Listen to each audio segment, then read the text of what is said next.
ప్రేమన దేవుని పిల్లారా, యాకోబు పత్రిక 4వ అధ్యాయంలో 10వ వచనంలో ఇప్పుడు మనం చదువుకున్న మాట, ప్రభు దృష్టికి మిమ్మును మీరు తగ్గించుకొనుడి. ఈరోజు మనం నేర్చుకోబోయే పాఠం ఏంటంటే, దేవుని ఎదుట తగ్గించుకొనుట అంటే ఏంటి, ఏది? దేవుని ఎదుట మనం తగ్గించుకోవడం అంటే ఏంటి? చాలామంది మందిరానికి వచ్చి లేదా ఇంట్లోనైనా ప్రార్థన చేస్తారు. ప్రార్థన చేస్తే తగ్గించుకున్నట్టుగా పూర్తి అర్థం కాదు. ఎందుకంటే అన్యులు కూడా ప్రార్థన చేస్తారు తమ తమ దేవుళ్ళకు. వాళ్ళు కూడా యేసయ్యా అంటారు. ఇంకో విషయం, దయ్యాలు కూడా ప్రార్థన చేస్తాయి దేవుడికి. దయ్యాలు కూడా భయపడుతూ దేవుడికి స్తుతిస్తాయి. మరి అది తగ్గింపేనంటారా? దేవుని ఎదుట తగ్గించుకోవడం అంటే ఏంటి? ఒక మనిషి దేవుడి దగ్గరకు వచ్చిన తర్వాత దేవుడి గురించిన అనుభవ జ్ఞానం కలిగి అప్పుడు ప్రార్థన చేస్తే, అప్పుడు భక్తి చేస్తే ఉపయోగం ఉంటుంది. దేవుడి గురించిన అవగాహన జ్ఞానము లేకుండా మనం చేసే భక్తి ప్రార్థన వ్యర్థమైపోద్ది. ఒక పని చేసేటప్పుడు దాని గురించిన అవగాహన మనకు ఉండాలి. మనము ఒక కలెక్టర్ దగ్గరికి వెళ్తున్నాము అని అనుకున్నప్పుడు ఆ కలెక్టర్ దగ్గర మనం ఎలా నడుచుకోవాలో మనకు ముందే తెలుసుండాలా లేదా? తెలియాలి. మనం ఒక వ్యక్తి దగ్గరికి వెళ్తున్నప్పుడు ఆ వ్యక్తి ఎలాంటి వాడో, ఆ వ్యక్తి యొక్క ఇష్టాలేంటో మనం తెలుసుకోకుండా ఆ వ్యక్తి ముందు మనము ప్రవర్తించకూడదు కదమ్మా. కనుక దేవుని ఎదుట తగ్గించుకొనుట అంటే ఏంటి? ఒక ఇద్దరిని మనం చూసి దేవుని ఎదుట తగ్గించుకోవడం అంటే ఏంటో నేర్చుకుందాం. మనం దేవుని ఎదుట తగ్గింపు కలిగే ఉంటున్నామా, లేక తగ్గింపు లేకుండా మన ప్రార్థన, మన భక్తి జీవితం సాగుతుందా?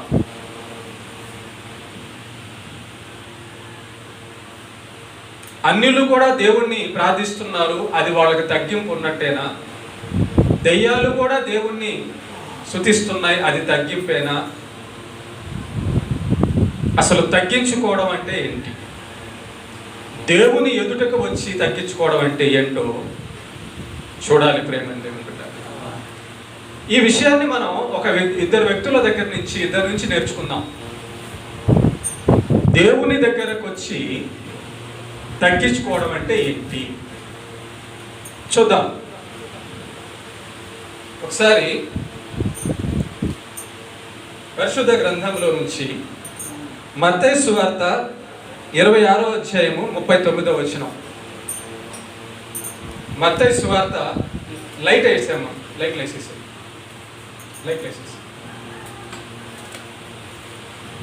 మత్తయి సువార్త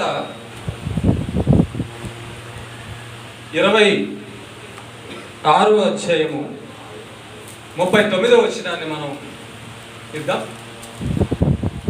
మత్తయి సువార్త 26వ అధ్యాయం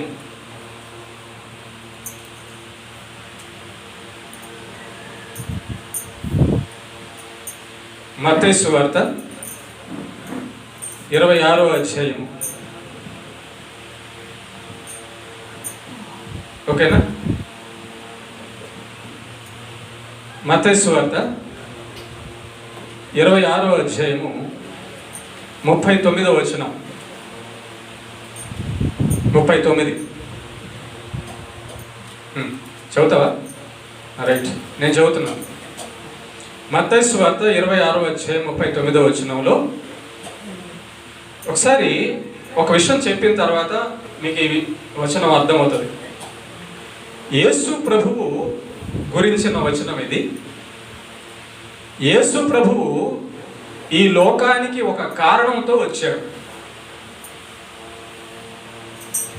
యేసు ప్రభువు ఈ లోకానికి ఒక పని చేయడానికి వచ్చాడు. యేసు ప్రభువు ఈ లోకానికి ఒక త్యాగం చేయడానికి వచ్చాడు, కష్టపడడానికి వచ్చాడు, రక్షించడానికి వచ్చాడు మనుషులను. ఈ మనుషులను రక్షించేటటువంటి పని అనేది మామూలు విషయం కాదని. పాపాన్ని తీయడం అనేది, పాపులైన మనుషులను, సాతాను పట్టిన మనుషులను దయ్యము నుంచి, అపవిత్రాత్మల నుంచి, పాపపు జీవితంలో నుంచి బయటికి తీయాలి. ఈ కారణానికి యేసు ప్రభు భూలోకానికి వచ్చాడు. మనుషులందరూ నశించి నరకానికి వెళ్తున్నారు కాబట్టి, మనుషులను దేవుడు చేశాడు కాబట్టి, మనుషులంటే దేవుడికి ఇష్టం కాబట్టి ఎలాగైనా సరే ఈ మనుషులను రక్షించాలన్నది దేవుడి ప్రణాళిక. అయితే ఒకే ఒక దారి ఉంది దానికి. పాపులైన మనుషులను రక్షించడానికి 2-3 దారులు లేవు. ఒకే ఒక దారి ఉంది. ఆ దారి తప్ప ఇంకొక దారి లేదు. ఆ దారి మామూలుగా సులువుగా ఉండే దారి కాదు. చాలా కష్టం, చాలా శ్రమ, ప్రాణం పెట్టాలి, బాధపడాలి, ఓర్చుకోవాలి, రక్తం కార్చాలి, తన త్యాగం చేయాలి, శరీరం మొత్తం, జీవితం అంతా కూడా. చాలా కష్టంతో కూడుకున్నటువంటి పని, చాలా శ్రమ ఓర్చుకోవాల్సిన పని, చాలా ఓర్పుతో ఉండాల్సిన పని. ఒక్క చిన్న పొరపాటు పాపం జరిగినా అది ఫెయిల్ అయిపోతుంది. ఒక్క చిన్న పాపం మనస్సులో తలుచుకున్న, పొరపాటుగా జరిగిన ఈ దేవుని కార్యమంతా కూడా చెడిపోతుంది. అంత గొప్ప కార్యము చేయడానికి యేసు ప్రభు భూలోకానికి వచ్చాడు. అయితే యేసు ప్రభు భూలోకానికి వచ్చిన తర్వాత ఆయన పరలోకంలో ఉండేటటువంటి దేవత్వపు పరిపూర్ణ మహిమ కాదు కానీ తగ్గించుకున్నాడు. మానవ శరీరంలోకి రావాలి కనుక మానవుడిగా శరీరాన్ని ధరించాలి. మానవుల్ని రక్షించాలి కనుక మానవ మాంస రక్తములు ఎముకలు ధరించాలి. మానవుల్ని రక్షించాలి కాబట్టి మనిషి యొక్క దేహంలో ఎలాంటి బాధలు, కష్టాలు, శ్రమలు తగులుతాయో అలాంటి శరీరాన్ని ధరించుకొని రావాలి. అప్పుడే మానవ దేహం యొక్క విమోచన జరుగుతుంది. యేసు భూలోకానికి వచ్చిన సందర్భం ఇది. ఈ పని మీద వచ్చాడు కనుక ఈయన ఒక్కడే, ఇంకెవరు లేరు. దేవుడు పరలోకంలో ప్రకటన చేశాడు, భూలోకంలో చూశాడు, పాతాళ లోకంలో చూశాడు. ఎవరైనా ఒక పాపము కూడా చేయకుండా నా బిడ్డలైన మనుషులను రక్షించగలరా పరిశుద్ధులుగా ఉండి అని దేవుడు ప్రకటన చేసినప్పుడు, ప్రకటన గ్రంథం 5వ అధ్యాయంలో పాపము చేయకుండా ఉండగలిగే కెపాసిటీ కలిగిన వాడు భూలోకంలో, పరలోకంలో, పాతాళంలో ఎవడునూ ఒక్కడు కనబడలా. కనుక ఇక వేరే దిక్కు లేదు, ఒకే ఒక్కడు ఉన్నాడు, నజరేయుడైన యేసు. ఆయన దేవుని యొక్క కుమారుడు, ఆయన సొంత కుమారుడు.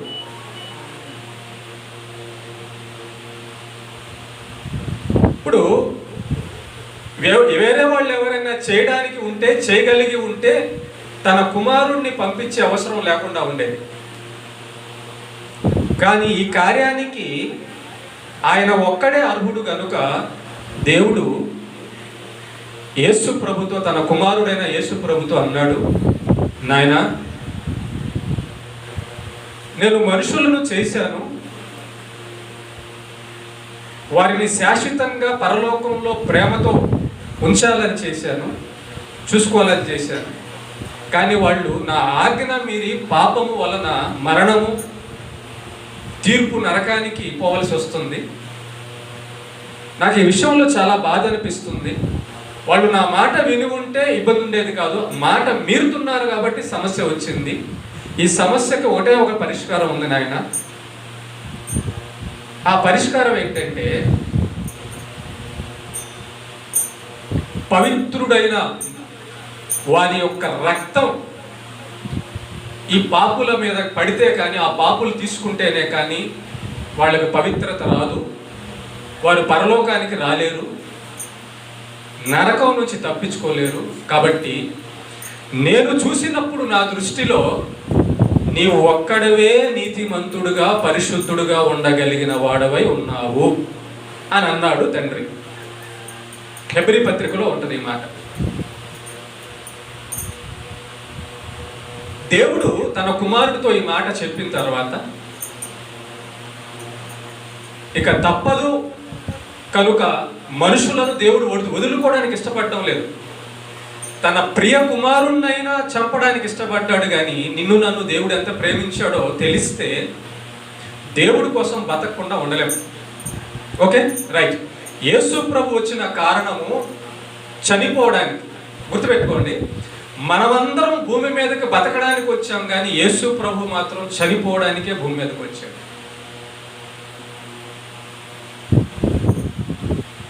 మనమందరం తినడానికి, తాగడానికి, సుఖపడ్డానికి వచ్చామని అనుకుంటున్నాం, కానీ యేసు ప్రభు మాత్రం బాధపడడానికి, త్యాగం చేయడానికి, రక్తం ఇవ్వడానికి, అవమానం పొందడానికి, విమోచించడానికి వచ్చిన వాడు. కారణం ఇది, రైట్. మరి యేసు ప్రభు వచ్చాడు, దేవుని బిడ్డలైన మనుషులను రక్షించడానికి తన మాటలు చెబుతూ, మాటల ద్వారా మాత్రమే కాకుండా వారి పాపాలన్నీ విమోచించడానికి ఇంకొక కార్యము చేయాల్సి ఉంది. అదే సిలువ త్యాగం, సిలువ యాగం, ప్రాణ త్యాగం. దెబ్బలు తినాలి, అవమానం పడాలి, ఒక్క నెత్తురు పొట్టు కూడా లేకుండా కార్చేయాలి. యేసు ప్రభువును కొట్టిన తర్వాత ఆయన ఎలాంటి పరిస్థితి అనుభవించాడో ఈ వచనం చదివిన తర్వాత ఒకసారి మీకు నేను వివరిస్తాను. 39 కొంత దూరం వెళ్ళి సాగిలపడి, నా తండ్రి, సాధ్యమైతే ఈ గిన్నె నా యొద్ద నుండి తొలగిపోనిమ్ము, అయినను నా ఇష్ట ప్రకారము కాదు, నీ చిత్త ప్రకారమే కానిమ్మని ప్రార్థించెను. చూసారా, యేసు ప్రభు భూలోకానికి వచ్చిందే రక్షణ చేయడానికి, ప్రాణం త్యాగం చేయడానికి, పాపులను పరిశుద్ధం చేయడానికి. అయితే మానవ దేహం ధరించుకున్నాక ప్రభువు ఈ మానవ దేహంలో మనుషులు కొరడాలతో కొడుతుంటే, ఆ వీపు చీలిపోతుంటే, ముళ్ళతో గుచ్చుతుంటే, మేకులతో కొడుతుంటే ఎంత బాధ కలుగుతుందో ఆయనకు అర్థమైపోయింది. ఆ సిలువకి వెళ్లే ముందు తండ్రితో అడుగుతున్నాడు మళ్ళా, తండ్రి, సాధ్యమైతే, ఏమంటున్నాడు, సాగిలపడి, తండ్రి, సాధ్యమైతే ఈ గిన్నె నా యొద్ద నుండి తొలగిపోనిమ్ము అంటున్నాడు. ఒకసారి అడుగుతున్నాడు మళ్ళా తండ్రి, ఇంకో మార్గం ఏమన్నా ఉందా ప్రభువా? తండ్రి, నన్ను భయంకరంగా కొడతారు, భయంకరంగా చంపేస్తారు, ఒక్క చుక్క కూడా నెత్తురు లేకుండా నా నెత్తురంతా తీసేస్తారయ్యా, నా వీపు అంతా మొత్తం చీల్చేస్తారు, దున్నుతారు, పొలంలో నాగలు పెట్టి దున్నితే ఎలా దున్నుతుందో అలా వీపు దున్నేస్తారు. ఈ యొక్క కష్టము తప్పించుకునే మార్గం ఇంకేం లేదా ప్రభువా తండ్రి అని అడిగితే తండ్రి అన్నాడు, లేదు నాయన, రెండో అవకాశం లేదు. ఎందుకంటే నీ ఒక్కడవే పరిశుద్ధుడు, ఇంకెవరు లేదు. దేవదూతలు చూసినా పాపులే, మనుషులు చూసినా పాపులే, పాతాళంలో ఉన్నవాళ్ళు సరే సరే దయ్యాలని, కనుక తప్పదు నాయన ఈ కార్యం నువ్వు చేయాల్సిన తప్పదు అన్నాడు. అక్కడ జరుగుతున్న సందర్భం అప్పుడు అంటున్నాడు, చూడండి, అంత కష్టం, అంత బాధ, అంత వేదన తనకు ఎదురవుతుందని తెలిసి యేసు ప్రభు అంటున్న మాట గొప్ప మాట అన్నాడు. చూడండి ఒకసారి ఏమంటున్నాడంటే, సాధ్యమైతే ఈ గిన్నె నా యుద్ధ నుండి తొలగిపోము, అయినను నా ఇష్ట ప్రకారం కాదు తండ్రి, నీ చిత్త ప్రకారమే కానిమ్మని ప్రార్థించెను. ఇది ఈరోజు మన అంశం. దేవుని ఎదుట తగ్గింపు అన్నాను కదా, దేవుని ఎదుట తగ్గింపు. ప్రేమైన దేవుని బిడ్డలారా, దేవుని ఎదుట తగ్గింపు ఏంటి అంటే, దేవుని ఎదుట తగ్గించుకోవడం అంటే ఏంటంటే, మనమందరం చేసే ప్రార్థన మన ఇష్టం. అర్థమవుతుందా? మనమందరం దేవుడి దగ్గరకు వచ్చి చేసే ప్రార్థన ఏంటంటే మన ఇష్టం అడుగుతున్నాం. దేవా నాకు అన్నం పెట్టు, దేవా నాకు ఆరోగ్యం ఇవ్వు, దేవా నన్ను సుఖపెట్టు, ఇది అంటాం. కానీ దేవా నన్ను బాధ పెట్టు, దేవా నన్ను నీ కొరకు ఏమైనా చెయ్యి అనే ప్రార్థన మన దగ్గర రాదు. ఇది తగ్గింపు కాదండి, ఇది తగ్గింపు కాదు. తగ్గింపు కాదు అని ఎందుకు అంటున్నాను అంటే, నువ్వు దేవుడి దగ్గరకు వచ్చి దేవుడికి ఆజ్ఞాపిస్తున్నావు, కానీ దేవుడు ఏం చేయమంటున్నాడు అది తెలుసుకోవడం లేదు. దేవుడి యొక్క ఉద్దేశం మనం తెలుసుకొని వారమై ప్రార్థన చేస్తున్నాం, భక్తి చేస్తున్నాం. అందుకే చూడండి, మందిరానికి వస్తున్నాం కానీ మళ్ళీ తాగుబోతులుగా ఉన్నాము. ఎందుకని? మందిరానికి వస్తున్నాం కానీ మళ్ళా మనం పాపం చేస్తున్నాం. ఎందుకని? మన ఇష్టం నెరవేర్చుకుంటున్నాం. దేవుడికి పాపం ఇష్టమా, పరిశుద్ధత ఇష్టమా? మరి పరిశుద్ధత ఇష్టం అయితే పాపం ఎందుకు చేస్తున్నాము? అది ఎవరి ఇష్టము? పాపం చేయడం ఎవరి ఇష్టము? మన ఇష్టమే. యేసు ప్రభువు తండ్రి దగ్గర ప్రార్థన ఏమని చేస్తున్నాడంటే, నా ఇష్టం కాదు నాయన, నీ ఇష్టం చెయ్యి అంటున్నాడు. నీ ఇష్ట ప్రకారమే కానిమ్ము, నువ్వు ఏది కోరుకుంటున్నావో అది చేయడమే నా ఇష్టం తండ్రి అంటున్నాడు. తగ్గించుకోవడం అంటే ఇది. ఎవడైనా నువ్వు దేవుని వద్దకు వచ్చి, దేవా నువ్వు ఇది చెయ్యి అంటే నువ్వు ఆయనకి ఆర్డర్ ఇస్తున్నావు, అధికారిగా ఉంటున్నావు అని అర్థం. అధికారి కదా ఆజ్ఞాపిస్తాడు. అధికారి కింద ఉండేవాడట ఆజ్ఞాపిస్తాడు. తగ్గింపు కలిగిన ప్రార్థన, దేవునికి ఇష్టమైన ప్రార్థన, దేవుడు ఇష్టపడే ప్రార్థన తగ్గింపులో ఉంటుంది. దేవుడు ఇష్టపడే భక్తి తగ్గింపు కలిగిన వారు చేస్తారు. భక్తి, నిజమైన భక్తి ఒకడు తను దేవుని ఎదుట తగ్గించుకున్నప్పుడే చేయగలడు. మనం దేవుని ఎదుటకు వచ్చి 4 మాటలు ప్రార్థన చేసి ప్రభువా అది ఇది అది ఇది ఇది అని అనేసి వెళ్ళిపోతున్నాం. ఇది తగ్గింపు కాదు, ఇది లోబడడం కాదు, ఇది విధేయత చూపించడం కాదు, అడుక్కోవడానికి రావడం అంతే. దేవుడు అనేవాడు ఉన్నాడని విన్నాము కనుక ఆయన దగ్గరకు వచ్చి అడిగితే ఏదన్నా ఇచ్చేస్తాడేమో అని వచ్చాం. కానీ దేవుని గురించిన జ్ఞానము కలిగి, దేవుని ఎదుట తగ్గింపు కలిగి, దేవుడికి ప్రార్థన చేయడం, దేవునికి భక్తి చేయడం వేరే ఉంది. ఇది యేసయ్య తండ్రి దగ్గర అడుగుతున్నది తగ్గింపు కలిగినటువంటి ప్రార్థన. ఏం ప్రార్థన అంటే, నేను నిన్ను అడుగుతున్నా కానీ నా ఇష్టం వద్దు, నీ ఇష్టం కావాలా నా జీవితంలో. డబ్బులు అడుగుతున్నాను ప్రభువా, అది నీకు ఇష్టమైతే లేకపోతే తీసే. ఇలా ప్రార్థన చేసావు ఎప్పుడన్నా? ఆరోగ్యం అడుగుతున్నాను ప్రభువా, నీకు ఇష్టమైతే ఇవ్వు లేకపోతే తీసే.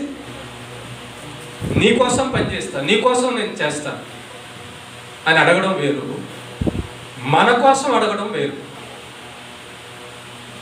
తగ్గింపు అంటే దేవుడి దగ్గరకు వచ్చి దేవుడి ఇష్టాన్ని మన జీవితంలోకి తీసుకోవడం. దేవుడి ఇష్టం మన జీవితంలో నెరవేరితేనే అది తగ్గింపు అవుతుంది దేవుని ఎదుట, లేకపోతే గర్వపు ప్రార్థన అవుతుంది, ఆజ్ఞను అతిక్రమించే ప్రార్థన అవుతుంది. అవసరాని కోసం వచ్చిన ప్రార్థన భక్తి జీవితం అవుతుంది. కనుక భక్తి జీవితం 2 రకాలని చెప్పాను, ప్రార్థన 2 రకాలని చెప్పాను. దేవుని దగ్గరకు వచ్చి దేవా నీ ఇష్టం నా దగ్గర నెరవేర్చాలి అని అనకపోతే అది తగ్గింపు లేని ప్రార్థన, దేవుణ్ణి ఎరగని ప్రార్థన, దేవుణ్ణి ఎరగని భక్తి. యేసయ్య చూడండి అంటున్నాడు, నీ ఇష్టం నా జీవితంలో నెరవేరాలి. నంబర్ 1. చూసారా, అంత కష్టం ఉన్న దేవుడు యేసయ్య తప్పించుకోవడానికి ఎప్పుడు కూడా ట్రై చేయలేదు. నిన్ను నన్ను రక్షించడానికి ట్రై చేశాడు. చివరి రక్తపు బొట్టు వరకు కార్చి తర్వాత ఇక మనిషిలో రక్తం ఏం లేకపోతే ఏమొస్తుందంటే నీళ్ళు వస్తాయి. యేసు ప్రభువును పొడిచినప్పుడు నీళ్ళు వచ్చాయి. ఆశ్చర్యపోయారు, ఏంది రక్తం రావాల్సింది నీళ్ళు వస్తున్నాయి ఏంటంటే, ఇంకేముంది రక్తం అంతా అయిపోయిన తర్వాత నీళ్ళే వస్తాయి. ఆయన చివరి రక్తపు బొట్టు వరకు నీ కోసం నా కోసం పవిత్రం చేయడానికి దేవుడి చిత్తాన్ని ప్రేమగా చూపించాడు. ఇంకా రక్తం కూడా లేదు. ఈపుని చీల్చేశారు, సగం రక్తం పోయింది. తలలో ముళ్ళు గుచ్చారు, ఆ ముళ్ళు కళ్ళల్లో కూడా దిగిపోయింది. అంత ఉంటాయి, ఒక ముళ్ళు గుచ్చారనమాట లోపలికి. ఇక్కడ కూడా ఈ సైడ్లో పోయింది. నుదుట మీద గుచ్చినప్పుడు ఈ నుదుటిలోంచి కంట్లో కూడా వచ్చింది, ముళ్ళు దిగిపోయింది. ఒక మనిషి దేహంలో ఎంత రక్తం ఉంటుంది? తలలో ముళ్ళు గుచ్చినప్పుడు ఎంత రక్తం కారి ఉంటుంది? వీపుని చీల్చేసినప్పుడు 39 కొరడా దెబ్బలు, ఆ కొరడాకి ముళ్ళులు ఉంటాయి. ఆ కొరడాకి ఒకసారి అట్లా కొడితే ఎక్కడైతే అది పడిందో గుచ్చుకొని అక్కడ మాంసం పిక్కొని వచ్చేస్తుంది. అలాంటి ముళ్ళులు ఉంటాయి అన్నమాట. అలాంటి ముళ్ళులు ఉంటాయి దానికి. ఒకసారి కొడితే వీపు అది తగిలి మాంసం అక్కడి నుంచి పిక్కొని వచ్చేస్తుంది. 39 కొరడాల దెబ్బలు తగిలినాక ఏమైందంటే లోపల ఎముకలు బయటకు వచ్చేసి ఉంటాయి.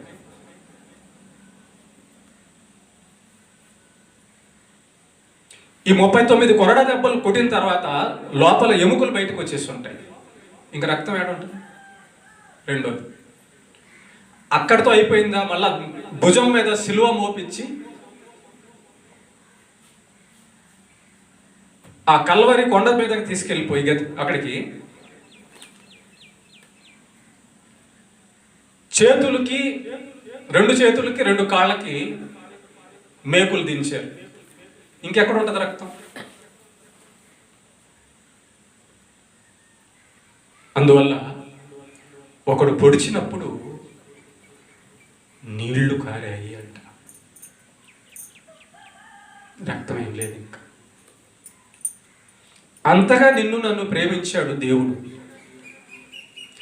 ఈ విషయం నీకు అర్థమైతే యేసు చేసిన ప్రార్థన నువ్వు కూడా చేస్తావు, మనం కూడా చేయాలి. దేవా, ఈ లోకంలో నాకు రకరకాలన్నీ కనబడుతున్నాయి ప్రభువా, రకరకాల ఇష్టాలన్నీ కనబడుతున్నాయి ప్రభువా, అవన్నీ నాకు వద్దయ్యా, నీ ఇష్టం నేను నెరవేరుస్తా అనే ప్రార్థన చేస్తావు. యేసు ప్రభువులా, నీ ఇష్టం నేను చేస్తాను ప్రభు, నా కోసం నువ్వు ఎంత ప్రాణం పెట్టావు, దెబ్బలు తిన్నావు, రక్తం కార్చావు అనే ప్రార్థన దేవుని ఎదుట తగ్గింపు కలిగింది. దేవుని ఇష్టాన్ని కోరే ప్రార్థన చేయాలి. నా ఇష్టం వద్దు ప్రభు, నీ ఇష్టం చేయి, నీ ఇష్టమే. ఒక వ్యక్తి యేసు ప్రభులో చూసాం మనం. రెండో వ్యక్తి దగ్గరికి వెళ్తాం. దేవుని ఎదుట తగ్గించుకోవడం అంటే ఏంటి? మార్కు సువార్త 1వ అధ్యాయము 40వ వచనం. మార్కు సువార్త 1వ అధ్యాయము 40వ వచనం.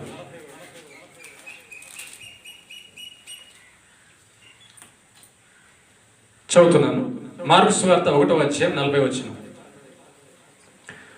ఒక కుష్ఠరోగి ఆయన వద్దకు వచ్చి ఆయన ఎదుట మోకాళ్ళుని, నీకిష్టమైతే నన్ను శుద్ధునిగా చేయగలవని ఆయనతో చెప్పి ఆయనను వేడుకొనగా. ఇది ఒక ప్రార్థన. ఈ కుష్ఠరోగి అండి, ఏం రోగం అది? కుష్ఠరోగం ఉంటే బాగుంటుందా? కానీ ఇతను ఆ కుష్ఠరోగం పోవడం నీకు ఇష్టమైతేనే తీసేయనైనా, లేకపోతే ఇబ్బంది ఏం లేదంటున్నాడు. చూడండి ఒకసారి. ఒక కుష్ఠరోగి ఆయన వద్దకు వచ్చి ఆయన ఎదుట మోకాళ్ళుని, నువ్వు ప్రార్థన కనీసం దేవుని ఎదుట మోకరిచ్చే ప్రార్థన కూడా కొంతమంది చేయరు.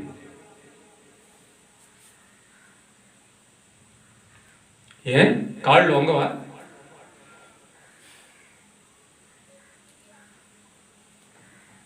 డబ్బులు ఇచ్చే దగ్గర పోయి వంచుతావుగా. డాక్టర్ దగ్గర, పోలీసు దగ్గర, నీకు అవసరమైన వాళ్ళ దగ్గర వెళ్ళి వంచుతావు. వంచడం ఏంది? తల ఉంచుకుంటావు, ఏమైనా వంచుతావు, చేతులు కట్టుకుంటావు. నీకోసం ప్రాణం పెట్టిన యేసయ్య దగ్గర, తండ్రి దగ్గర నువ్వు ఎలా ఉంటున్నావు ఒకసారి చూసుకో. తగ్గింపు ఉందా? ఈ కుష్ఠరోగం ఉన్నవాడు కుష్ఠరోగంతో బాధపడుతున్నా ఏం ప్రార్థన చేస్తున్నాడు దేవుడు యేసయ్య ఎదుట. చూడండి, మోకరిచ్చాడు. మరి కుష్ఠరోగం అంటే ఒళ్ళంతా కుష్ఠ ఉంటుంది, కాళ్ళు చేతులకి భయంకరమైన పరిస్థితుల్లో ఉంటుంది. అలాగా ఉన్నా మోకరిస్తున్నాడు. చూడండి, మనమేమో కొన్నిసార్లు అయ్యా నాకు బాగలేదయ్యా నేను మోకరించలేనంటున్నాను, కానీ బాగలేనోడు మోకరిస్తున్నాడు. సరే, నిజంగా మోకరించలేకపోతే అది వేరే విషయం. మోకరించగలిగి ఉండి మనం దేవుని ఎదుట తగ్గించుకోవడానికి ఇష్టపడం చాలా మంది. దేవుని మాట వినబడుతుండగా శ్రద్ధగా వినాలి అని కష్టం. నిద్ర ఆపుకోవడం దేవుడి కోసం ఆపుకోలేవా? పనులు దేవుడి కోసం పక్కన పెట్టుకోలేవా? దేవుడి కోసం పని పక్కన పెట్టలేవా? దేవుడి కోసం ఒక మనిషిని పక్కన పెట్టలేవా? తగ్గింపు కావాలి. ఈ కుష్ఠరోగి చూడండి, యేసు ప్రభు దగ్గరికి వెళ్ళి ఎలా అడుగుతున్నాడు అంటే మోకరించి అడుగుతున్నాడు. ఫస్ట్ మోకరించాడు. తగ్గింపు, విధేయత, దేవుణ్ణి గౌరవించడం, దేవుడికి లోబడటం, దేవుడికి భయపడటం, దేవుణ్ణి ప్రేమించడం. వెళ్ళి మోకరించి, ప్రభువా నువ్వు నాకు ఆరోగ్యం ఇచ్చేయాల్సిందే, ఈ కుష్ఠరోగం ఇచ్చేయాల్సిందే, లేకపోతే నేను ఒప్పుకోను అంటంలా. నాకు కుష్ఠరోగం ఉంది ప్రభువా, నేను బాధపడుతున్నాను, అయినా నీవు నన్ను బాగు చేయడం నీకిష్టమైతే చెయ్యి, లేకపోతే వద్దు, నీకిష్టమైతే చెయ్యి. ఇది తగ్గింపు అంటే. యేసయ్య కూడా ఇందాక అడిగాడు, ప్రభువా తండ్రి నీకిష్టమైతే ఈ గిన్నె నా వద్ద నుంచి తొలగించు అన్నాడు. అయినను నా ఇష్టం కాదు, నీ ఇష్టమే నెరవేర్చు అన్నాడు. ఈ కుష్ఠరోగి కూడా యేసయ్య ముందుకు వచ్చి అడుగుతున్నాడు, తన రోగం గురించి అడుగుతున్నాడు. మనలో డబ్బు కావాలన్నప్పుడు ఇట్లా అడిగామా? అనారోగ్యమైనప్పుడు ఇట్లా అడిగామా? ఏదన్నా అవసరమైనప్పుడు దేవుడి దగ్గరకు వచ్చి, దేవా నీకిష్టమైతేనే ఇది చెయ్యి నాయనా, నీకు ఇష్టం లేకపోతే వద్దు నాన్న అనే మాట తగ్గింపు సూచన. నిజమైన దేవుణ్ణి ఎరిగిన వానికి సూచన. ఎందుకు ఇంతకీ దేవా నీ ఇష్టమైతే చెయ్యి లేకపోతే వద్దని ఎందుకు అనాలి అంటే, ఎందుకు అన్నారు అంటే గుర్తుపెట్టుకోండి. ఈ కుష్ఠరోగి ఎందుకు అన్నాడంటే, మనము దేవుని సృష్టిలో ఉన్నాము, మనం దేవుడు చేసిన సృష్టి అయి ఉన్నాం. ఎఫెసీయులకు రాసిన పత్రిక 2:10 మనము దేవుడు చేసిన పని అయి ఉన్నాము అని రాయబడి ఉంటుంది. సత్క్రియలు చేయడానికి మనము దేవుడు చేసిన పని అయి ఉన్నాము. ఇప్పుడు ఈ సెల్ ఫోన్ ఉందండి, దీన్ని చేసినోడు తనకు ఉపయోగపడాలని చేశాడు. అవునా? తనను నిర్మించిన వాని మాట ఇది వినాలా లేదా? తనను నిర్మించిన వాడు చెప్పిన ప్రకారం ఇది చెయ్యాలి కదా, చెయ్యాలి. నీ నా సృష్టికర్త ఎవరు? దేవుడు. నీ నా సృష్టికర్త దేవుడని ఎరిగావా? దేవుడని భయపడుతున్నావా? దేవుడని లోబడుతున్నావా? దేవుడని తెలుసుకున్నావా? ఇప్పుడు నువ్వు నన్ను ఎందుకు చేసావో ఆ పని నేను చేయడానికి సిద్ధంగా ఉన్నాను ప్రభువా అని ప్రార్థన చేస్తున్నావా? తగ్గించుకొని. అది పాయింట్ ఈరోజు.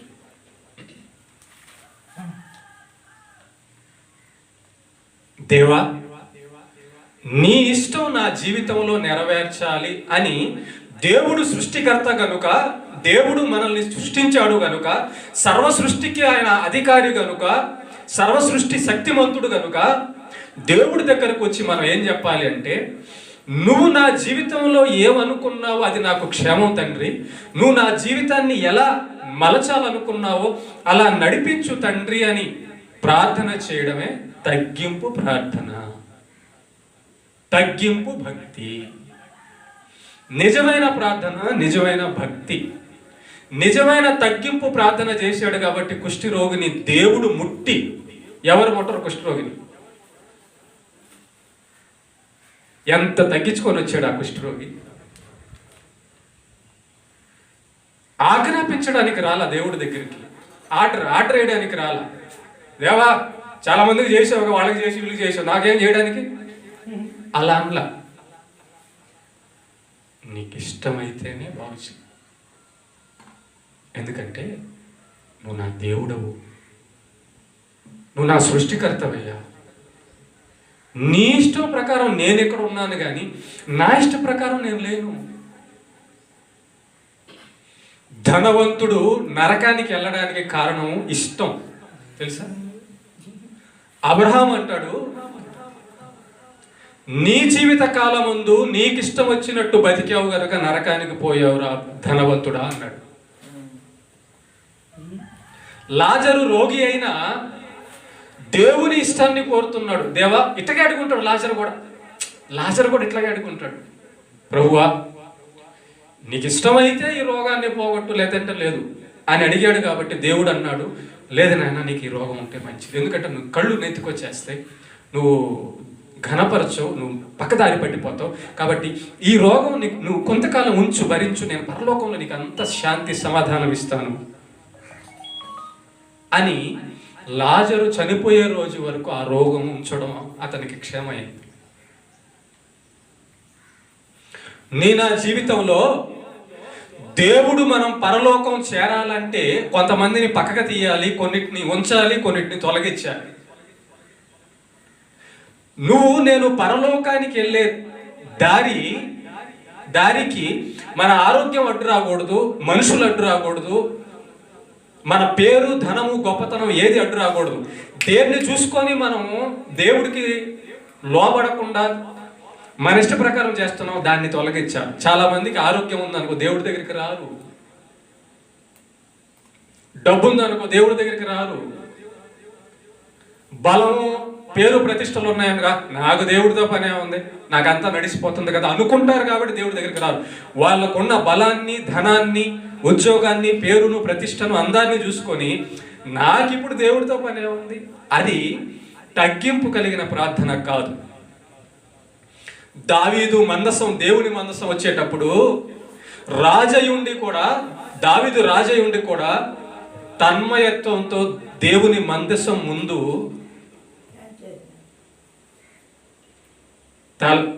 ఎంత దేవుడి ముందు తగ్గించుకొని నృత్యం చేశాడు. ఆ ప్రార్థన, ఆ నృత్యం అది వేరే. రాజయుండి కూడా, నేను మనుషుల దగ్గర రాజునయ్యా, నీ దగ్గర రాజును కాదు, నాకు నువ్వే రాజువి, నువ్వే నా తండ్రివి, నువ్వే నా దేవుడవు, నువ్వే నా సృష్టికర్తవు, నువ్వు నాకు సర్వస్వం, నువ్వు లేకపోతే నేను ఎక్కడయ్యా అనేది తగ్గింపు. భక్తుల జీవితాల్లో మనం చూసినప్పుడు దేవుడి దగ్గరకు వచ్చి దేవుడి ఇష్టాన్ని అడిగారండి. మనం దేవుడి దగ్గరకు వచ్చి మన ఇష్టాన్ని అడుగుతున్నామేమో ఒకసారి చూద్దాం, పరిశీలించుకుందాం. దేవుడు మన ఇష్టాన్ని నెరవేరిస్తే మనకు మేలు కాదు, దేవుడు తన ఇష్టాన్ని నెరవేరిస్తే మనకు మేలు. ఏం ప్రార్థన చేశాడు చూసారు ఈ కుష్ఠరోగి వచ్చి, దేవా నీకు ఇష్టమైతే నాకు ఈ రోగం తొలగించు అన్నప్పుడు అప్పుడు అన్నాడు యేసయ్య, నాకు ఇష్టమే, నాకు ఇష్టమే. నువ్వు చేసే ప్రార్థనలో ఎప్పుడైనా దేవునికి ఇష్టం ఉందా లేదా, ఈ కార్యం వలన నేను ఇది అడుగుతున్నానే, ఈ అడగడం అనేది దేవుడికి ఇష్టం ఉందా, దానివల్ల నాకు మేలే జరుగుద్దా అనే ఆలోచన కలిగి ప్రార్థన చేయాలి. దేవుడి ఇష్టాన్ని మన జీవితంలో జరిగేటట్టు దేవుడికి అవకాశం ఇవ్వాలి. అది తగ్గించుకోవడం అంటే. నువ్వు ప్రార్థన చేస్తున్నావు, మందు షాపుకు పోతున్నావు, ప్రార్థన చేస్తున్నావు, బూతులు మాట్లాడుతున్నావు, ప్రార్థన చేస్తున్నావు, పాపం చేస్తున్నావు. ఎక్కడ దేవుడు మాట విన్నట్టు నువ్వు?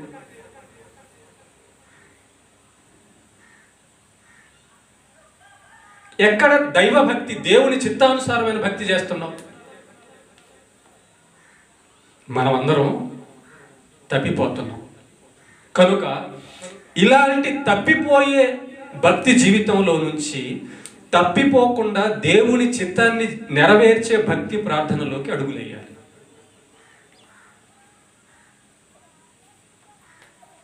మన సొంత ఇష్టాలు, ఆలోచనలు, కోరికల తీర్చుకునేది వదిలిపెట్టి దేవుడి యొక్క చిత్తాన్ని మనం నెరవేర్చుకునే జీవితంలోకి అడుగు పెట్టాలి. అప్పుడు మనం పరలోకానికి సిద్ధపడతాం. టోటల్గా ఏంటంటే, దేవుడి చేతుల్లో మన జీవితాన్ని పెడితే ఆయన చెక్కుతాడు బాగా, ఆయన నడిపిస్తాడు బాగా. మనం ఏం చేస్తున్నాము? దేవుడి దగ్గరకు వచ్చి ఇదిగో అది నాయన, ఇది నాయన, అవన్నీ మనకు అడ్డున్నాయి. మనం అడిగేవన్నీ అడ్డున్నాయి. పరలోకానికి అడ్డు, పరిశుద్ధతకు అడ్డు, విశ్వాసానికి అడ్డు, భక్తి జీవితానికి అడ్డు, నీతికి అడ్డుగా ఉన్నాయి. మనం కొన్నే అడుగుతున్నామండి దేవుణ్ణి. ఏం అడుగుతున్నామంటే, అన్నం అడుగుతాం, ఆరోగ్యం అడుగుతాం, డబ్బులు అడుగుతాం, మనుషులను అడుగుతాం, పేర్లు ప్రతిష్టలు అడుగుతాం. ఇవన్నీ పరలోకానికి తీసుకురావుగా? పరలోకానికి ఇవన్నీ పంపించావుగా? రెండే రెండు అర్హతగా కలిగి ఉంటాయి పరలోకానికి. ఒకటి విశ్వాసము, రెండు పరిశుద్ధత. అర్హత పరలోకానికి. ఈ విశ్వాసం ఏంటి? దేవుని గురించిన విశ్వాసం. తెలిసిపోద్ది, అమ్మో ఆయన నా సృష్టికర్త, ఆయన నా దేవుడు, ఆయన చెప్పినట్టు నేను వినాలన్నది విశ్వాసం. ఎప్పుడైతే ఈ విశ్వాసం వస్తుందో, ఈ విశ్వాసం క్రియలతో కూడి ఉంటుంది. ఎప్పుడైతే ఈ విశ్వాసం మనం దేవుడు ఎదుటి చూపిస్తామో పరిశుద్ధత వస్తుంది.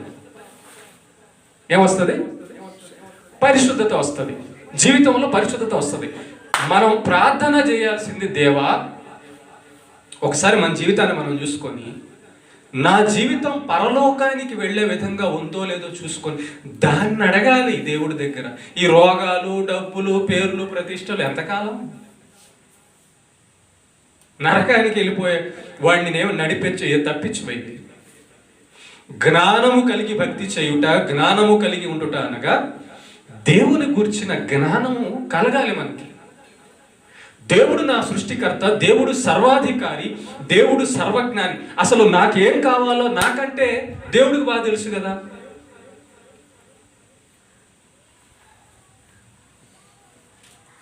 కొన్నిసార్లు మనకి రోగం ఎందుకు పెడతాడో తెలుసా? తగ్గించుకొని ప్రార్థన చేస్తావు.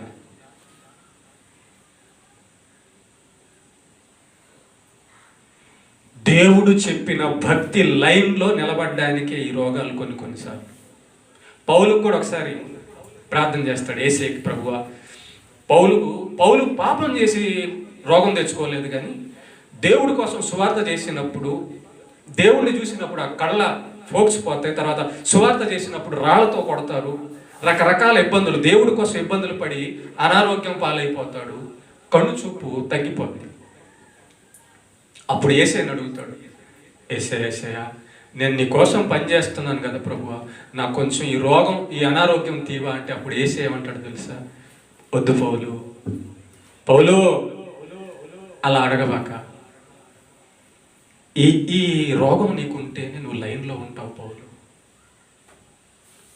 లేకపోతే లైన్ దాటేస్తావు, ఆగన దాటేస్తావు. చూడండి ఒకసారి, మీరే ఆలోచించండి. అనారోగ్యంతో మంచాన పడినప్పుడు అబ్బా ఇప్పుడు బాగా మందు తాగితే బాగుంటుందా అనిపించదు. ఇప్పుడు వెళ్ళి సినిమా హాల్కి వెళ్తే బాగుంటుందా అనిపించదు, ఏళ్ళెక్కుస్తాం. చచ్చిపోయే స్టేజ్ వచ్చింది అనుకో, ప్రాణం పోయేలాగా వచ్చేసింది అనుకో, నన్ను సినిమాలకి తీసుకెళ్ళండి అంటావా? దేవుడా నన్ను కాపాడయ్యా, ప్రార్థన వస్తుంది. అప్పుడు ప్రార్థన వస్తుంది. అప్పుడు దేవుణ్ణి ఆశ్రయించుతూ వస్తుంది. ఇది ముందెందుకు రాలేదు?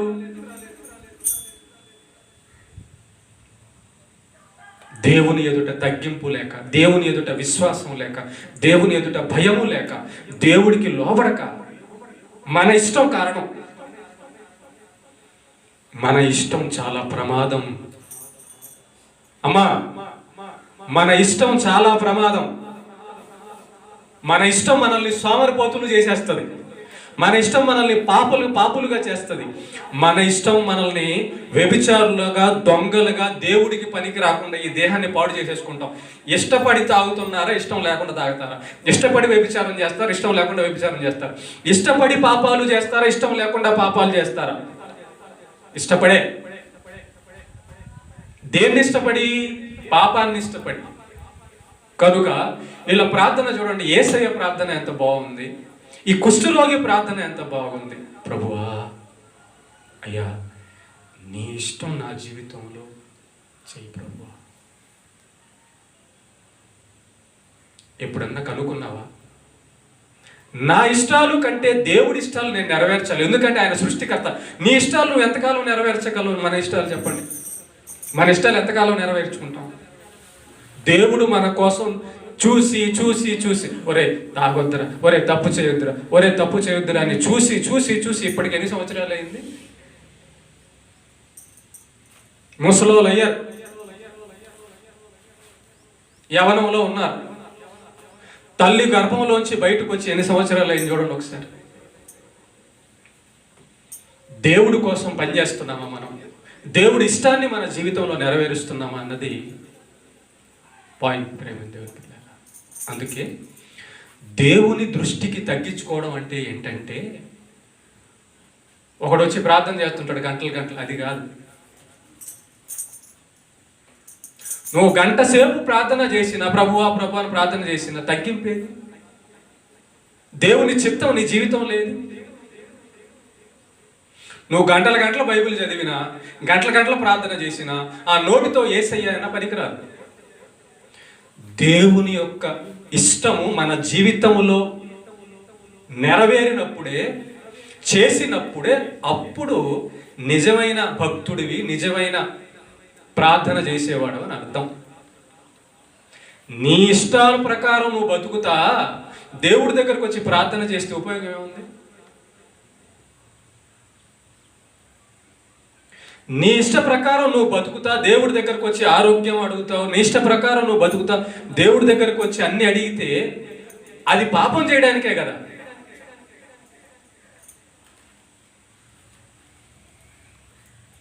ఇన్ని సంవత్సరాల జీవిత కాలంలో ఎంతమందికి దేవుడి గురించి మనం చెప్పామండి? అసలు దేవుడికి ఏది ఇష్టం మనం కనుక్కున్నామా? దేవునికి ఇష్టం ఏదో కనుక్కొని అప్పుడు మోకరించి ప్రార్థన చేస్తే ఏమని చేస్తావో తెలుసా? ప్రభువా,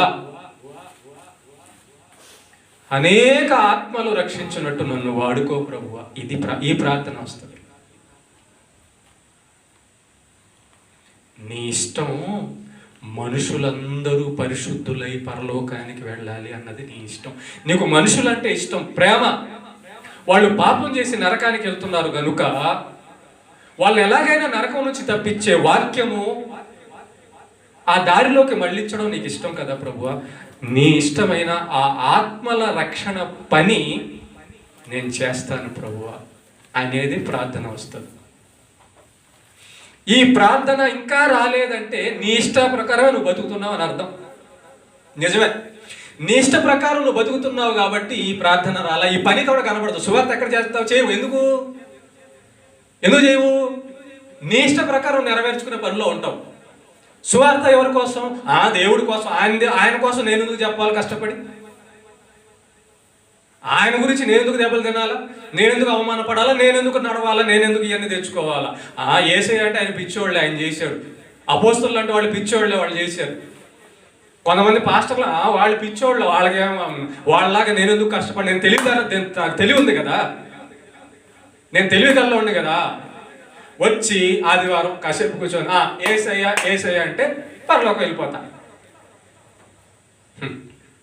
వెర్రివాడా అంటున్నాడు దేవుడు. ఇది తెలివి కాదు, నాశనం అవ్వడం.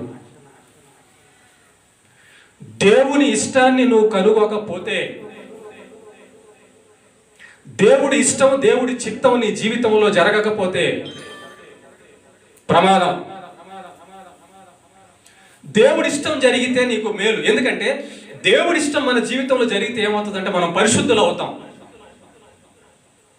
దేవుడు మనల్ని పరిశుద్ధులు అవ్వాలనుకుంటున్నాడా, పాపులు అవ్వాలనుకుంటున్నాడు? పరిశుద్ధత మనలోకి వచ్చేస్తుంది దేవుడి ఇష్టం నెరవేరితే. పాపానికి దూరంగా ఉండడం దేవుడి ఇష్టం కాబట్టి మన జీవితంలో దేవుడి ఇష్టం నెరవేరడం అంటే పరిశుద్ధుడిగా మారిపోవడం, పరలోకానికి సిద్ధపడడం, సువార్త చేయడము. ఈ ప్రార్థన తగ్గింపు, ఇది భక్తి జీవితం తగ్గింపు. అదే అన్నాడు యాకోబులో, ప్రభువు దృష్టికి మిమ్మల్ని మీరు తగ్గించుకోండి. తగ్గించుకోవడం అంటే ఏంటంటే నువ్వు ఏం చెప్పావో అది నేను చేస్తా. నిర్లక్ష్యం చేయడం అంటే ఏంటి? నువ్వు ఏం చెప్పినా నేను చేయను, నా ఇష్ట ప్రకారం చేస్తా. ఇంతకీ నువ్వు నీ ఇష్ట ప్రకారమైన భక్తుడవా, దేవుని ఇష్ట ప్రకారం చేసే భక్తుడవా?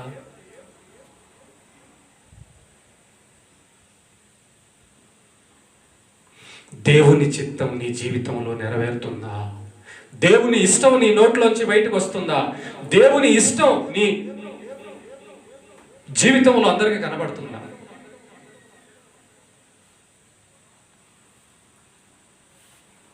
ఈ కుష్ఠరోగిలాగా తెలుసుకున్నావా దేవుణ్ణి? దేవుని చిత్తం నా జీవితంలో జరిగితేనే బెటరు. ఏడుస్తుంటారు, ఆరోగ్యం లేదని, కొడుకు చెడిపోయాడని, కూతురు ఎట్టయిపోయిందని, సంసారం ఎట్టయిపోయిందని బాధపడుతుంటారు. ఎందుకమ్మా, ఎందుకయ్యా, ఏమైపోయింది? ఒకటే నష్టం, ఒకడు పాపి అయి నరకానికి వెళ్తే నష్టం తప్ప ఈ లోకంలో ఏ అనారోగ్యం వచ్చినా, పేదరికం వచ్చినా, తన్నులు తిన్నా, దెబ్బలు తిన్నా దేవుడి కోసం ఏమైపోయినా అది మేలే. లాజరుకి ఆరోగ్యం రాలేదు, పరదేశ్ చేరాడు, కమ్మని దేశానికి చేరాడు. భక్తులందరూ తలకాయలు నరికేశారు, కమ్మని దేశానికి చేరారు. రేపు మహిమ దేహం చేసుకొని వస్తాడు. నీవేం అర్థం చేసుకున్నావు దేవుడి గురించి? నీవు ఎంత తగ్గించుకొని ఉన్నావు? దేవుడి మాట అంటే నీకు ఎంత గౌరవం, ఎంత భక్తి, ఎంత భయం. కనుక ముగిస్తున్నాను. మందిరానికి వచ్చిన తర్వాత, యేసు ప్రభు దగ్గరకు వచ్చిన తర్వాత నీవు దేవుని మాట ప్రకారం చేయడానికి ఇష్టం లేకపోతే ఆ ప్రార్థన, ఆ భక్తి నీ కోసం నీ ఇష్ట ప్రకారం చేయడానికి తప్ప అది నీ మార్పు రాదు, నీలో మార్పు ఎప్పటికీ రాదు. బర్రెల మీద వర్షం పడినట్టే, ఈ గోడకు చెప్పినట్టే. ఎన్ని సంవత్సరాలైనా కూర్చుంటావు, ప్రభువా ప్రభు అంట వెళ్ళిపోతావు, ఇంతే. ఇంకా ఏం మార్పు రాదు, ఫలాలు రావు. సువార్త చెయ్యవు, దేవుడి కోసం బతకలేవు, దేవుడి కోసం కష్టపడలేవు, పరలోకానికి వెళ్ళలేవు. ఒకసారి మన జీవితాన్ని చూసుకుంటే దేవుని ఇష్టం నా జీవితంలో నెరవేరుతుందో లేదో చూసుకో. ఒకసారి నీ జీవితాన్ని నువ్వు చూసుకో. కుష్ఠరోగి తన రోగం కంటే దేవుడి ఇష్టం అడుగుతున్నాడు. యేసయ్య తన బాధల కంటే దేవుడి ఇష్టాన్ని అడుగుతున్నాడు. మనం ఎక్కడ ఉన్నామంటే దేవుడి ఇష్టాన్ని పక్కన పెట్టి మన ఇష్టాల్లో ఉన్నాం. హాయిగా తినాల, ఏ రోగం రాకుండా చచ్చిపోవాలా, మంచాన పడకుండా చచ్చిపోవాలి, ఆకలి లేకుండా ఉండాలి. ఎట్టయితే చెప్పొస్తా నీ దగ్గరికి. ఎందుకమ్మా చర్చికి రాలేదంటే బంధువులు వచ్చారు. ఎందుకమ్మా చర్చికి రాలేదంటే పని ఉంది. ఎందుకయ్యా చర్చికి రాలేదంటే ఏదో ఒకటి చెప్తావు. ఇవన్నీ నీకు అడ్డు కాదా? దేవుడి దగ్గరికి రానియకుండా చేసిన అడ్డు కాదా అది? ప్రేమైన దేవుని బిడ్డలారా, తగ్గింపు కలిగిన దేవుడి గురించి తెలిస్తే వాడు దేవుడి దగ్గర తగ్గించుకుంటాడు, దేవుడికి లోబడతాడు, దేవుడి విధేయత చూపిస్తాడు. దేవుడి మాట పాటించి దేవుడు ఏం కోరుకున్నాడండి? మనం ఏం కావాలని కోరుకున్నాడు తెలుసా? పరిశుద్ధులా పాపులా? మరి పరిశుద్ధులా కూడా మంచిదే కదా.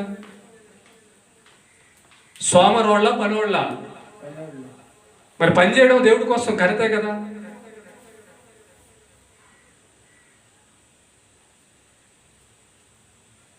ఎక్కడుంది మన జీవితం? దయచేసి ఈ వాక్యం వింటున్న మీరందరూ, మనమందరం,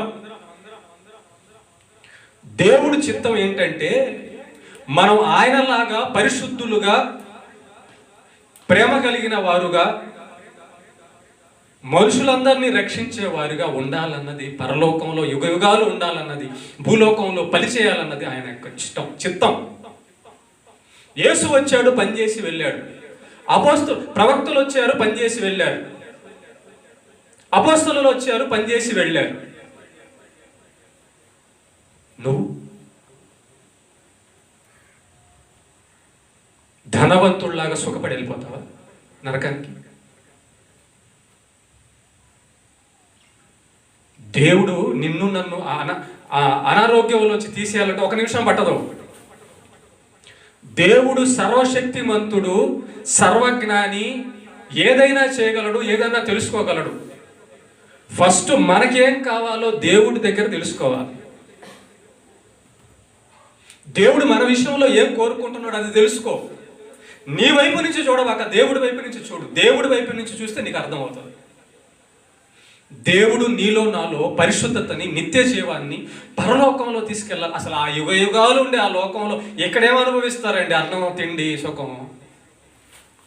ఆ పరలోకంలో ఉంది యుగాలు అనుభవించేటటువంటి ఆనందం. ఈ చిన్న 4 రోజుల జీవితానికి, ఆనందానికి ఇదైపోయి దేవుణ్ణి వదులుకొని పాపులుగా జీవించి నిర్లక్ష్యం చేసి తింట. ఇంకా ఉంది అవతల యుగాల ఆనందం, సంతోషం దేవుడితో పాటు. దాన్ని పోగొట్టుకుంటే ఎట్ట?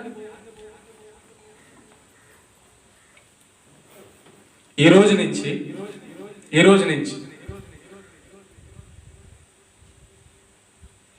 దేవుని ఇష్టం మన ఇష్టం అయిపోవాలి. దేవుని ఇష్టం కనుక్కో. ఇదిగో చెప్తున్నాడు దేవుడి ఇష్టం ఏంటంటే నువ్వు పరిశుద్ధుడిగా అయ్యి ఇంకొకటి ఆత్మను రక్షించి పరలోకానికి రా. ఇది దేవుడి ఇష్టం. నిత్యజీవం ఉండాలి, పరిశుద్ధత ఉండాలి, యుగాలు ఆయనతో పాటు పరలోకంలో ఉండాలి. ఇది దేవుడి ఇష్టం. టోటల్గా నిన్ను నన్ను చేయడానికి దేవుడు చెప్పిన కారణం ఏంటంటే, దేవుడు ఎందుకు చేశాడంటే నువ్వు నేనంటే ఇష్టం ఆయనకి, ప్రేమించాడు కనుక ఈరోజు బతుకున్నాం. ఆయన నిన్ను పిలిచినప్పుడు పరలోకానికి రావాలి. నువ్వు పరలోకానికి రావాలంటే పని చేయాలి. పరలోకం జీతం పని చేయాలి. ఏ పని చేయకుండా దేవుడి కోసం ఉపయోగపడకుండా ప్రభువు నన్ను తీసుకెళ్తాడంటే నీవు మోసపోతున్నావు అని అర్థం. ఏంటమ్మా? సాతాను నిన్ను మోసం చేస్తున్నాడు అని అర్థం. నోటితో ఉట్టనేడుతో నేను ప్రార్థన చేస్తున్నా, పావు పరలోకానికి పో. ప్రభువు చెప్పాడు, ప్రభువా అని పిలిచేవాడు పరలోకం పోడు కానీ నా తండ్రి చిత్తము నెరవేర్చేవాడు పరలోకం వెళ్తాడు అన్నాడు. చిత్తము అనగా దేవుడి ఇష్టం. దేవుడి ఇష్టం ఎవరైతే నెరవేరుస్తున్నారో వాళ్ళే పరలోకం వెళ్తారు. దేవుడి ఇష్టం ఎవరైతే నెరవేర్చరో వాళ్ళు తమ సొంత ఇష్టాల్లో ఉంటారు. కాబట్టి నువ్వు ఒక పౌల్లాగా మారలేవు, ఒక దావీదులాగా మారలేవు, ఒక పేతురులాగా మారలేవు, మార్తలాగా మారలేవు, మరియాలా మారలేవు, స్టెఫన్లా మారలేవు. వాళ్ళు దేవుని చిత్తానికి లోబడి దేవుడి చేత నడిపింపబడ్డారు, దేవుడి ఇష్టానికి లోబడ్డారు. కనుక దేవుడి చేతుల్లోకి వెళ్ళినాక దేవుడు వాళ్ళని చూడండి ఎట్ట తయారు చేశాడు.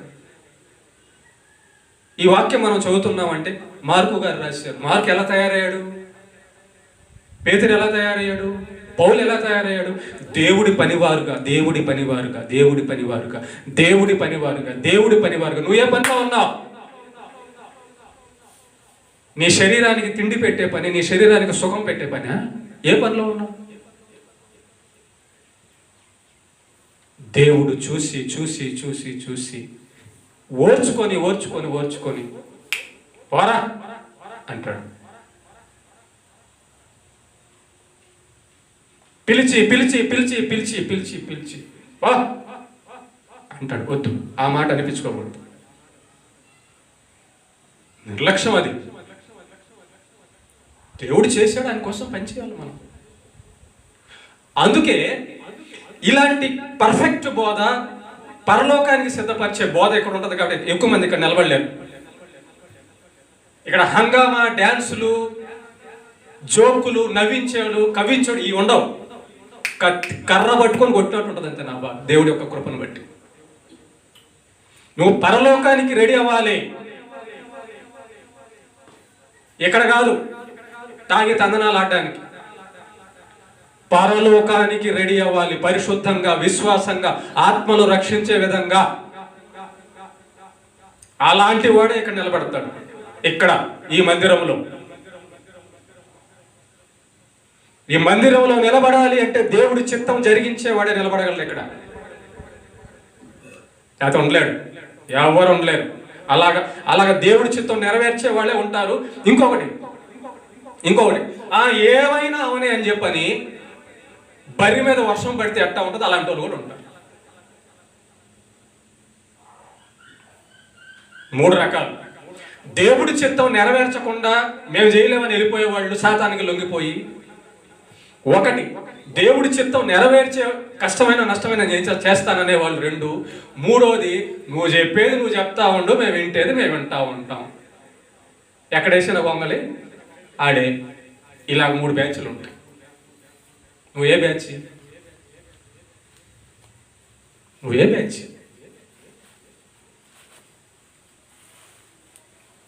ఈరోజు నుంచైనా దేవుని ఎదుట తగ్గించుకొని, ప్రభు నీ ఇష్టం నా జీవితంలో నెరవేర్చేయ్యా. కష్టపడతా, నన్ను నీ కోసం కష్టపెట్టు ప్రభు. కృపని ప్రభు, వాక్యాన్ని ప్రభు, నన్ను వాడుకోనైనా. అప్పుడు అడుగు ఆరోగ్యం, అప్పుడు అడుగు డబ్బు, అప్పుడు అడుగు సుఖం. దేవుడి కోసం పని చేయకుండా జీతం అడగకూడదండి, ఆశీర్వాదం అడగకూడదు. నువ్వు దేవుడి కోసం పని చేస్తా, ప్రభు నన్ను వాడుకో, నీ పనికి వాడుకో, నేను పని చేస్తాను, నువ్వు చెప్పినట్టు నేను వింటాను అని అప్పుడు మోకరిచ్చే ప్రార్థనకి జవాబు వస్తుంది.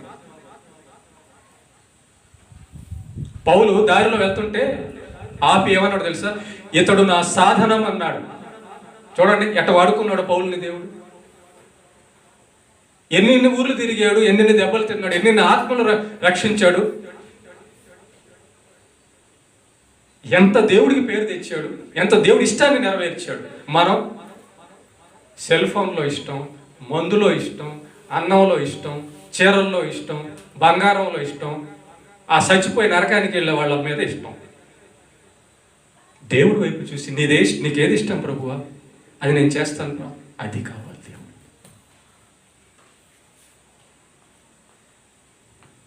అలా ఉండగలిగే వాళ్ళే ఇక్కడ నిలబడగలరు, తయారవుతారు. ఓకే, దేవునికి మహిమ కలుగునుగా.